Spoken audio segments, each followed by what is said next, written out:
মানুষ মানুষকে ভালোবাসবে, এটাই স্বাভাবিক। তবে তার পোশাক, অর্থ আর সৌন্দর্য দেখে নয়, বরং তার মন কতটা বড় তা দেখে। অধিকাংশ সম্পর্ক পুরনো হলে ব্যস্ততার জগৎ তৈরি হয়, শুরু হয় অবহেলা, কমে যায় গুরুত্ব, বেড়ে যায় দূরত্ব। যিনি আপনাকে সৃষ্টি করেছেন একমাত্র তিনিই আপনাকে সবচেয়ে ভালো বোঝেন। মানুষ তার বুদ্ধির পরিচয় দেয় তার কথায়, যোগ্যতার পরিচয় দেয় তার কাজে, আর বংশের পরিচয় দেয় তার ব্যবহারে। যে নারী স্বার্থের জন্য শরীর দেয় তার সফলতা স্থায়ী নয়। যে পুরুষ শরীর খোঁজে তাকে এক শরীরে খুশি করাও সম্ভব নয়। আয়নার কাঁচ যদি ঝাপসা থাকে, নিজের ছবিও স্পষ্ট দেখা যায় না। তেমনি নিজের মন যদি না পরিষ্কার থাকে, কাউকেই ভালো মনে হয় না। বদলে যাওয়া দেখেছ, আমার কথা বলা বারণ, সময় পেলে একটু খোঁজো বদলে যাওয়ার কারণ। নিজেকে নিজে ভালো রাখতে শেখো। এই দুনিয়ায় আজকাল ঋতু পরিবর্তনের মতো মানুষ বদলে যায়। কালোই জগতের আলো বলাটা যতটা সহজ, মেনে নেওয়া ততটাই কঠিন। ভুল এমন একটি শিক্ষা, যে শিক্ষায় শিক্ষিত হওয়ার জন্য পৃথিবীতে প্রাতিষ্ঠানিক কোনো বিদ্যালয় নেই। যে তোমার নীরব অভিমান বোঝেনি, সে কোনোদিনও তোমার হৃদয়ের গভীরতা বুঝবে না। বিশ্বাসটা রক্ষা করতে শিখুন, কারণ বিশ্বাস ভেঙে গেলে সত্যি কথাগুলো মিথ্যা বলে মনে হয়। ভালো না থাকলেও ভালো আছি বলতে হয়। ভালো থাকাটা শুধুমাত্র অভিনয়।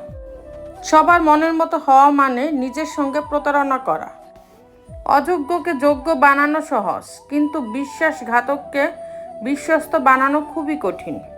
তো বন্ধুরা, ভিডিওটি যদি ভালো লেগে থাকে তাহলে ভিডিওটিতে একটি লাইক করে দিবেন, চ্যানেলটিকে সাবস্ক্রাইব করে পাশে থাকবেন। আর হ্যাঁ, নিজের খেয়াল অবশ্যই রাখবেন, কারণ এই স্বার্থপর পৃথিবীতে আপনার খেয়াল কেউ রাখবে না। দেখা হচ্ছে পরের ভিডিওতে, ততক্ষণ সুস্থ থাকবেন। Take care. কিছু মুহূর্ত নিজের জন্য তৈরি করো, সেই সময়টা বাঁচো নিজের মতো।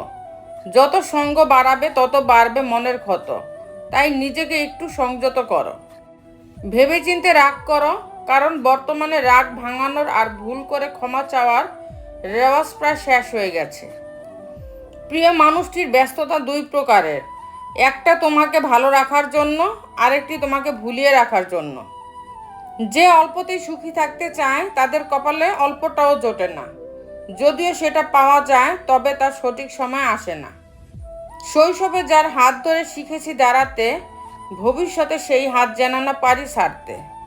আপনার বউ চাকরি করুক কিংবা না করুক, প্রতি মাসে অল্প কিছু টাকা হলেও তার হাতে দিয়ে বলুন, এই টাকাটা তোমার ইচ্ছে মতো খরচ করো, আমি হিসেব নেব না। বিশ্বাস করুন, মেয়েটি কখনো ওই টাকা ইচ্ছে খুশি মতো খরচ করবে না, বরং আপনার বিপদের দিনে সবার আগে পাশে এসে দাঁড়াবে। দুটো জিনিস প্রকাশ করা উচিত নয়, কষ্ট আর ভালোবাসা। কারণ কষ্ট প্রকাশ করলে হাসির পাত্র হবেন, আর ভালোবাসা প্রকাশ করলে অবহেলার পাত্র হবেন। ট্রেনে একটি বৃদ্ধ লোক গর্বের সাথে তার সন্তানদের কথা পাশের একটি লোককে বলছিলেন, আমার মেয়ে জামাই বিদেশে থাকে, আমার বড় ছেলে চাকরি সূত্রে পরিবার নিয়ে বিদেশে থাকে, আমার ছোট ছেলে ডাক্তার, সেও তার স্ত্রী ও সন্তানদের নিয়ে শহরে থাকে। আপনি তো খুব ভাগ্যবান লোক মশাই। তা আপনি কোন সন্তানের কাছে থাকেন? বৃদ্ধ লোকটি মাথা নিচু করে বলল, আমি বৃদ্ধাশ্রমে থাকি। এই হলো আমার বর্তমান পরিবারের অবস্থা। আঘাত পেয়ে পেয়ে আমরা এখন শক্ত হয়ে গেছি, তাই কে সাথে রইল বা কে চলে গেল এই সবে আর আলাদা করে কোনো অনুভূতি হয় না। সময়ের সাথে সাথে সবটাই অভ্যাসে পরিণত হয়ে গেছে, কারণ এটাই সত্যি যে বুক ভরা অভিমান বোঝার ক্ষমতা সবার থাকে না। মানুষদের মধ্যে ওই ব্যক্তি সর্বোত্তম, যে তার এক চোখ দিয়ে নিজের দোষ দেখে, অন্য চোখ দিয়ে অন্যের গুণ দেখে। সবচেয়ে কাছের মানুষরাই যখন খোঁজ নিতে ভুলে যায়, তখন একা থাকতেই সবচেয়ে বেশি ভালো লাগে। কাউকে বাধ্য করো না কথা বলার জন্য, তুমি চুপ থাকো আর বুঝিয়ে দাও তাদের ছাড়া তুমিও থাকতে পারো। যে কথা তুমি নিজে গোপন রাখতে পারোনি, সে কথা অন্য কেউ প্রকাশ করে দিলে তাকে তুমি দায়ী করতে পারো না। রসিকতার আড়ালে হাসতে হাসতে বাঁকা কথা ছুড়ে দেওয়া অপমান করার এক অন্যতম পন্থা। এই কৌশল কাছের মানুষগুলি বেশি প্রয়োগ করে। তোমাকে সবাই পছন্দ করবে এটা ভাবা ছেড়ে দাও। কারণ তুমি নিজেও সবাইকে পছন্দ করো না। যে প্রতিনিয়ত নিজের সাথে প্রতিযোগিতা করে তাকে হারানো শুধু কঠিন নয়, অসম্ভব। বেকারত্বের চিন্তা শুরু ছেলেদের নয়, মেয়েদেরও হয়। বিশ্বাস না হলে সেই মেয়েকে জিজ্ঞাসা করো।